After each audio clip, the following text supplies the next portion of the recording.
മലയാളികളെന്നും സ്നേഹത്തോടെ കുഞ്ഞൂഞ്ഞ് എന്ന് വിളിച്ചിരുന്ന former CM Shri Oommen Chandy അന്ത്യവിശ്രമം കൊള്ളുന്ന പുതുപ്പള്ളി പള്ളിയിലാണ് നാം ഇന്ന് നിൽക്കുന്നത്.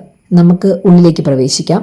മലങ്കര ഓർത്തഡോക്സ് സഭയുടെ കീഴിലുള്ള വിശുദ്ധ ഗീവർഗീസിന്റെ നാമധേയത്തിലുള്ള പള്ളിയാണിത്. പിന്നെ ഈ ദേവാലയത്തിലേക്ക് എത്തുന്നത് ചങ്ങനാശ്ശേരി പുതുപ്പള്ളി റോഡിലൂടെ നമ്മൾ വരുമ്പോഴാണ്. ഈ റോഡ് സൈഡിലായിട്ടാണ് ഈ പള്ളി സ്ഥിതി ചെയ്യുന്നത്. ഈ പള്ളി ആദ്യം പണി കഴിപ്പിക്കുന്ന സമയത്ത് അത് ഇവിടെ ആയിരുന്നില്ല കേട്ടോ, മറ്റൊരു സ്ഥലത്താണ്.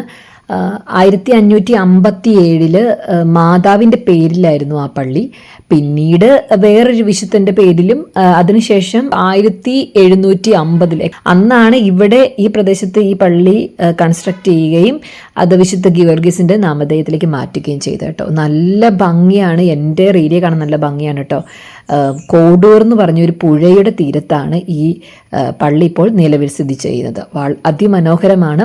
പിന്നെ അത്രയും വലിയൊരു ചരിത്രം ഉറങ്ങുന്ന പള്ളി ആയതുകൊണ്ട് തന്നെ ഇവിടെ നമ്മുടെ പള്ളിയുടെ ഉള്ളിൽ കുറേ വാൾ മ്യൂറൽസ് ഒക്കെ കാണാൻ കഴിയും. എന്ന് വെച്ചാൽ ഈ വലിയ വലിയ പെയിൻറ്റിങ്സ് ഒക്കെയാണ്, വളരെ വലിപ്പത്തിലുള്ള ഈ ഭിത്തിയിൽ ഉള്ള പെയിൻറ്റിങ്സ് ആണ്.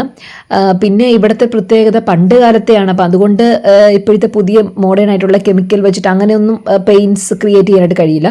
അപ്പോൾ അതുകൊണ്ട് തന്നെ വെജിറ്റബിൾസിൻ്റെ എല്ലാം പഴച്ചാറും അങ്ങനെ വെച്ചാണ് അത് പെയിൻറ്റിങ്സ് നടത്തിയിരിക്കുന്നത്. അങ്ങനെ അതിമനോഹരമായ ഒരു ദേവാലയമാണ്.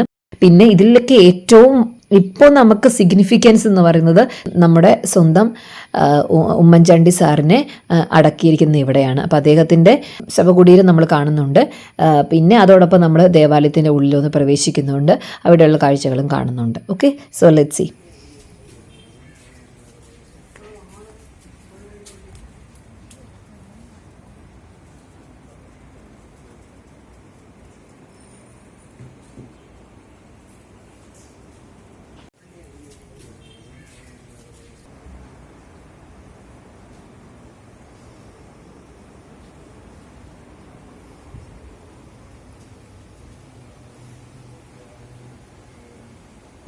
ഇനി നമ്മൾ ഉമ്മൻചാണ്ടി സാറിനെ അടക്കിയിരിക്കുന്ന കല്ലറ കാണുവാനായിട്ട് പോവുകയാണ്.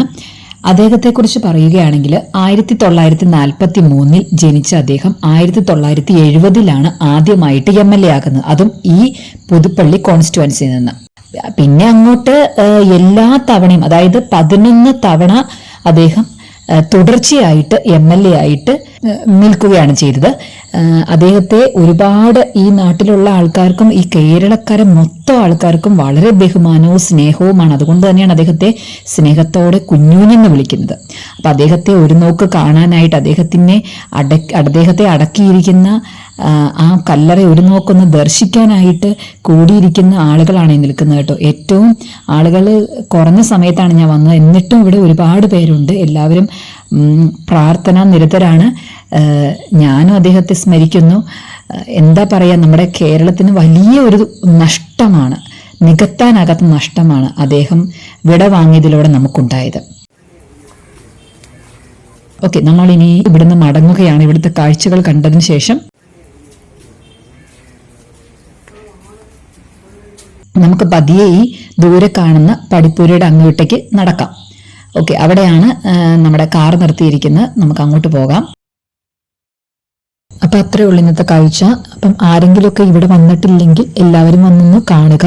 വളരെ മനോഹരമായ ഇടമാണ്. ദേവാലയം എന്നതിലുപരി ഈ നാടും ഇവിടുത്തെ പ്രകൃതിയും പുഴയും എല്ലാം ആസ്വദിക്കാവുന്നതാണ്. സോ ഇനി മറ്റൊരു വീഡിയോയുമായി വീണ്ടും കാണാം. Thank you.